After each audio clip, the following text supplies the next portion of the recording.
Students, गपशप से ज्ञान में आपका हार्दिक स्वागत। आज आपको मैं बताता हूँ, जैसा कि आप जानते हैं कि मैं सब कुछ पढ़ाता हूँ। एक बार की बात है, एक पुलिस अफसर के बेटे को पढ़ा रहा था। उसका दोस्त आया मिलने के लिए। उस दोस्त को पता चला कि मैं physics, chemistry, mathematics, English, Hindi सब कुछ पढ़ाता हूँ। तो वो टीचर था किसी स्कूल में। उसको बड़ा आश्चर्य हुआ इस बात का। उसने कहा कि मैं सर से मिलना चाहता हूँ, यानी मुझसे। तो मुझे पूछा गया तो मैंने कहा ठीक है, मिल लेंगे, इसमें क्या प्रॉब्लम है। तो वो बैठे, नमस्कार आदि का आदान प्रदान हुआ। उसके बाद वो बोले, सर आप केमिस्ट्री भी पढ़ाते? तो मैंने कहा, भी पर इतना जोर क्यों? ये क्यों नहीं कि इंग्लिश भी पढ़ाते हैं, हिंदी भी पढ़ाते हैं, आप केमिस्ट्री का? मैं केमिस्ट्री का HOD हूँ स्कूल में। मैं फिजिक्स नहीं पढ़ा सकता, मैं मैथमेटिक्स नहीं पढ़ा सकता। एक आदमी केमिस्ट्री पढ़ाता है तो केमिस्ट्री पढ़ाएगा, फिजिक्स पढ़ाता है तो फिजिक्स पढ़ाएगा। ये इतने सारे सब्जेक्ट कैसे पढ़ा सकता है? तो मैंने कहा, do you understand the chemistry of mind? Unless and until you understand the chemistry of mind you can not teach even a single subject. वो कहा, ये क्या बात हुई? मैंने कहा, यही बात है। फिर वो बोलने लगे, केमिस्ट्री क्या है? केमिस्ट्री तो कुछ बच्चे कहते हैं कि ये रट्टा मारने का सब्जेक्ट है। मैंने कहा, नहीं, रट्टा मारने का सब्जेक्ट जो बच्चे कहते हैं उसको गलत फहमी बैठा दिया गया है, गलत बात बैठा दिया है ब्रेन में। रटना मतलब बिना समझे ब्रेन में डालना, वो एक चीज है। और किसी चीज को अगर रिटेन करना है आपको, तो उसको रिपीट करें इसलिए कि उसको वक्त पर रिकॉल कर सके। ये फंडा है इसका। तो रिपीट करना और रट्टा मारना, ये दोनों में अंतर है। आइए मैं समझाता हूँ आपको कि क्लास को इंटरेस्टिंग कैसे बनाया जाए। और केमिस्ट्री, जो बेसिक केमिस्ट्री सबको जानना चाहिए, चाहे वो कॉम्पिटिटिव एग्जाम वाले हों या स्टूडेंट हों, सबको जानना चाहिए। आइए मैं उसका कुछ एक झलक दिखाता हूँ आपको। तो सबसे पहले केमिस्ट्री में क्या करते हैं? पीरियोडिक टेबल है। पीरियोडिक टेबल में फर्स्ट 20 एलिमेंट याद पहले करना होता है, कम से कम। जैसे देखिए, नंबर 1 क्या है? हाइड्रोजन। नंबर 2 पर क्या है? हीलियम। नंबर 3 पर क्या है? लिथियम। नंबर 4 पर क्या है? बेरिलियम। नंबर 5 पर है बोरोन। नंबर 6 पर है कार्बन। नंबर 7 पर है नाइट्रोजन। नंबर 8 पर है ऑक्सीजन। नंबर 9 पर है फ्लोरीन। नंबर 10 पर है नियन। 11 पर है सोडियम। 12 पर है मैग्नीशियम। 13 पर है एल्यूमिनियम। 14 पर है सिलिकॉन। 15 पर है फॉस्फोरस। आप इसको नोट करें।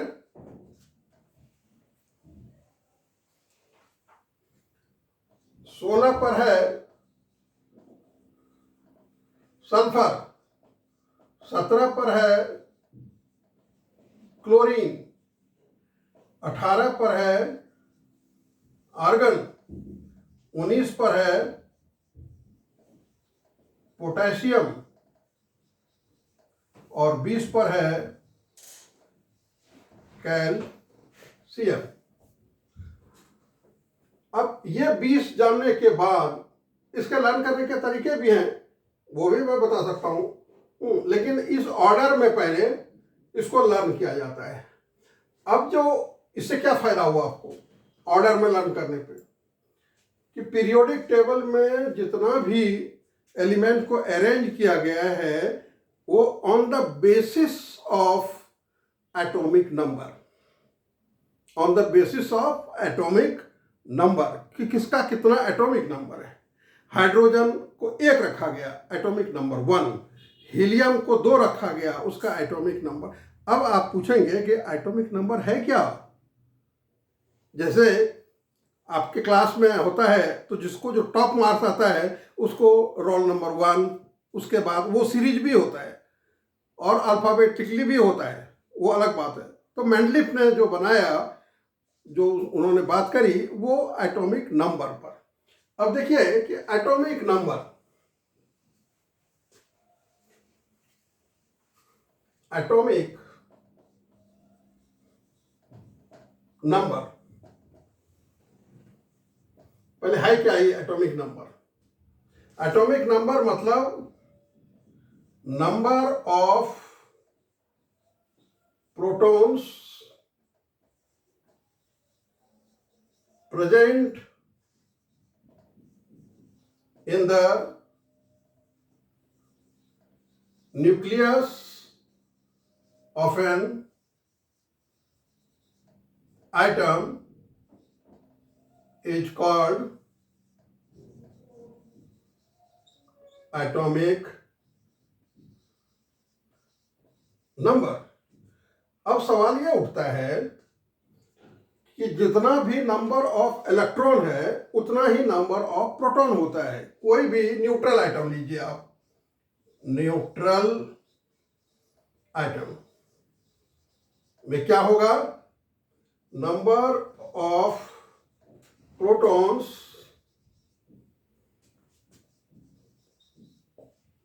Is equal to number of electrons.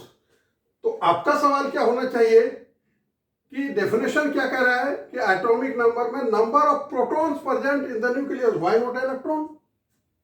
जब दोनों बराबर है तो यह अधिकार प्रोटॉन को क्यों दिया गया, इलेक्ट्रॉन को क्यों नहीं दिया गया? तो पहले आप यह समझे, ये रहा एक आइटम और ये रहा आपका न्यूक्लियस। ये जो एक्स्ट्रा न्यूक्लियर पार्ट है, ये यहां होता है इलेक्ट्रॉन। ये इतनी हल्की होती है, कितना होता है? प्रोटॉन से 1840 गुना कम, यानी प्रोटॉन से 1/1840, इतनी हल्की। और जब हल्की होती है तो ये डांस करती है कहाँ? ये एक्स्ट्रा न्यूक्लियर पार्ट में। और जितना एनर्जी का सोर्स है यूनिवर्स में वो इलेक्ट्रॉन के कारण है। क्यों? ये बेचारा प्रोटॉन अपने बाप दादे के साथ न्यूक्लियस में बैठा रहता है, ये हिलता डुलता नहीं है, और उसको देख के इलेक्ट्रॉन खुश होती है और कूदते रहती है। वो मैं बाद में बताऊंगा कि अलग अलग जगह पर फंड सीरीज, ब्रैकेट सीरीज, ये सब सीरीज में जब ये जंप करती है तो क्या होता है? एनर्जी लिबरेट होता है। यूनिवर्स में जो एनर्जी है पूरी तरह, वो आप जानते हैं, कंजर्वेशन ऑफ एनर्जी। तो वो और सब्जेक्ट आगे बढ़ जाएगा, लेकिन आप ये जानिए कि पहले इलेक्ट्रॉन है क्या? 1/1840 टाइम्स लेस, मास है इसका इतना कम, बहुत हल्की है ये। और राती कहाँ है ये? मैं राती इसलिए बोल रहा हूँ कि नेगेटिव चार्ज है और पॉजिटिव चार्ज है, इसीलिए मैं मेल और फीमेल की तरह इसको बिहेव कर रहा हूँ।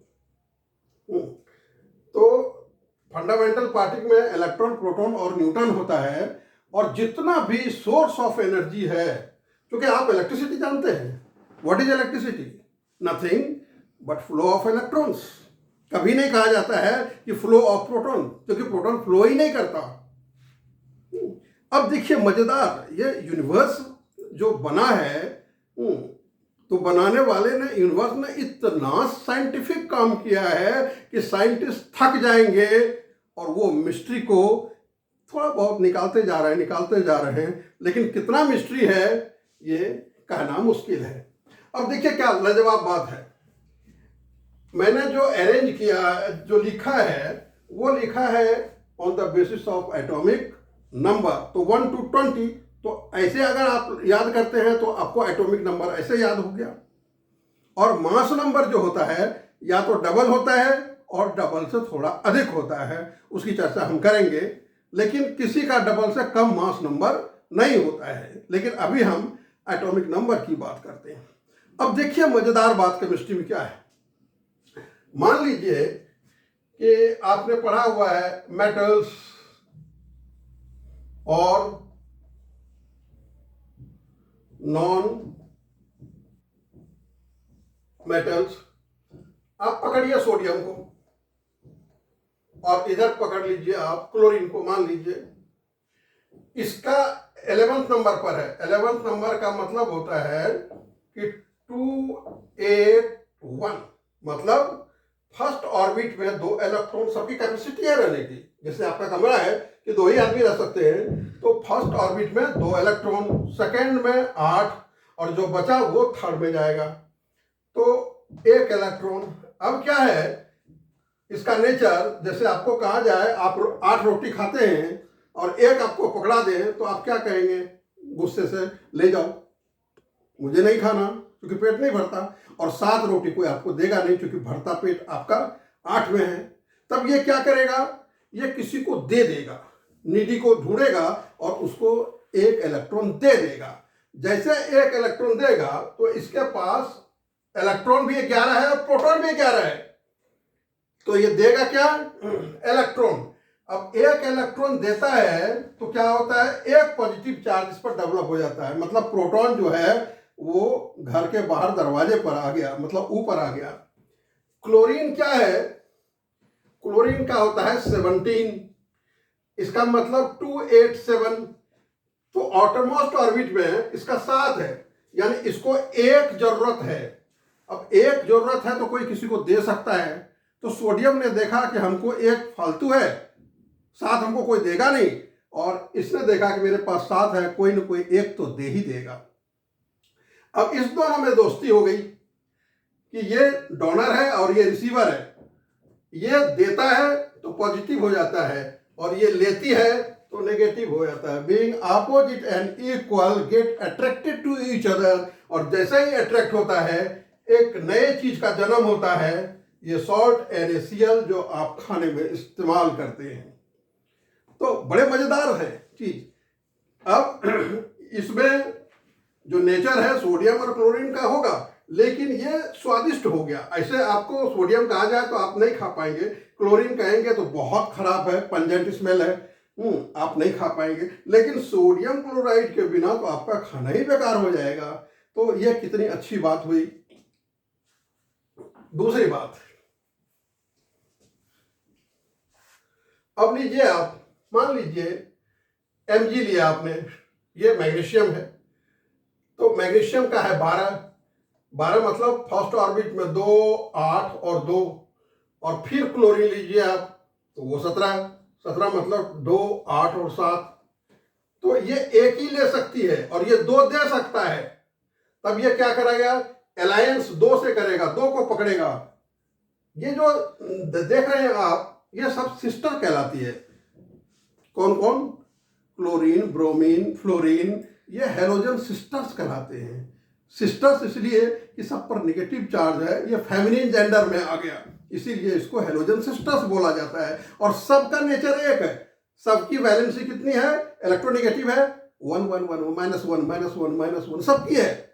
तो अब ये क्या करेगा, अलायंस 2 से करेगा, क्यों, 2 एक्स्ट्रा है और ये ले सकती है 1 ही, तो इसकी बहन भी आएगी यहाँ, और ये क्या करेगी, ये -1 है इसका और ये 2 है, तब इसमें क्या हो जाएगा, MgCl2, मतलब ये जो 2 है पॉजिटिव वो इधर आ जाएगा और इसका ट्रांसफर हो जाएगा, इंटरचेंज हो जाएगा, और MgCl2 ये बन गया।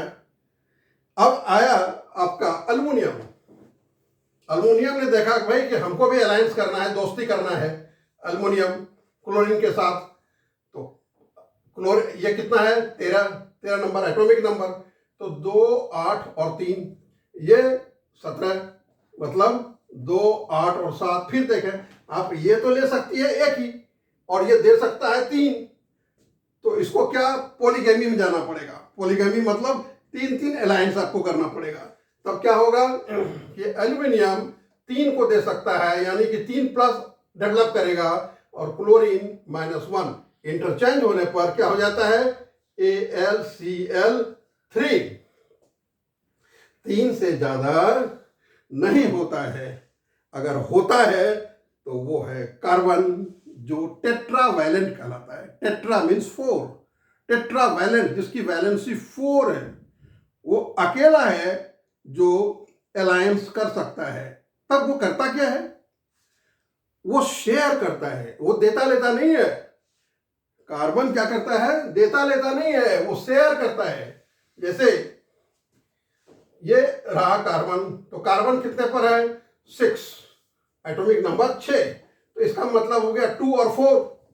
आप देख रहे हैं कि 8 चाहिए स्टेबिलिटी के लिए, सेटिस्फाइड होने के लिए उसको 4 चाहिए, 4 कोई देगा नहीं।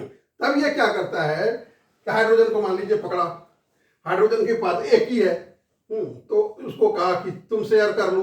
तो इसके पास था पहले से 4 और इसके पास है 1, तो इसकी शेयरिंग हो गई, तो काम बना नहीं। तो फिर दूसरे हाइड्रोजन को पकड़ा, इसके पास भी है 1, तो ये शेयरिंग हो गई। अब तीसरा पकड़ा तो इसके पास था, तो ये इसकी शेयरिंग हो गई, और चौथा ये शेयरिंग हो गई। अब इसको देखते हैं, लिखते हैं कैसे। यहां शेयरिंग हुआ है, तो शेयरिंग करके एक एक की शेयरिंग करके ये इसके पास तो फिलिंग हो गया 8 का ना, क्योंकि 4 इसके फ्रेंड्स के और 4 अपना खुद का, और ये खुश है 2 में, तो इसका 1 और अपना 1। तो जब ये 2 में खुश है तो ये दोनों का भी सेटिस्फैक्शन हो गया, इसका भी, चारों का सेटिस्फैक्शन हो गया। और कार्बन, तो कार्बन ने क्या किया, ट्रांसफर ऑफ इलेक्ट्रॉन नहीं किया, शेयरिंग ऑफ इलेक्ट्रॉन किया, जिसको हम जानते हैं कोवैलेंट नाम से, कोवैलेंसी है। तो इस तरह की बातें होती हैं। तो आपने क्या देखा कि केमिस्ट्री बोरिंग सब्जेक्ट नहीं है या रट्टा मारने का सब्जेक्ट नहीं है। मैं खाली नमूना आपको पेश किया। जैसे कि आपके एग्जाम में पूछ लिया जाता है, इसको क्यों याद कर रहे हैं, एल्युमिनियम क्या जानते हैं, पूछा जाता है what is the abundant element in the earth crust। Answer क्या होगा, aluminium is the abundant element in the earth crust। तो ये क्या है, एल्युमिनियम मेटल अर्थ क्रस्ट में सबसे ज्यादा पाया जाता है, तो एल्युमिनियम आंसर हो गया। सिलिकॉन के बारे में पूछा जाएगा, नंबर 14 पर है, वो नॉन मेटल है, तो वो अबंडेंट हो जाता है। सिलिकॉन है क्या, ये जो बालू देखते हैं रेत नदियों में, वही तो सिलिकॉन डाइऑक्साइड है, SiO2,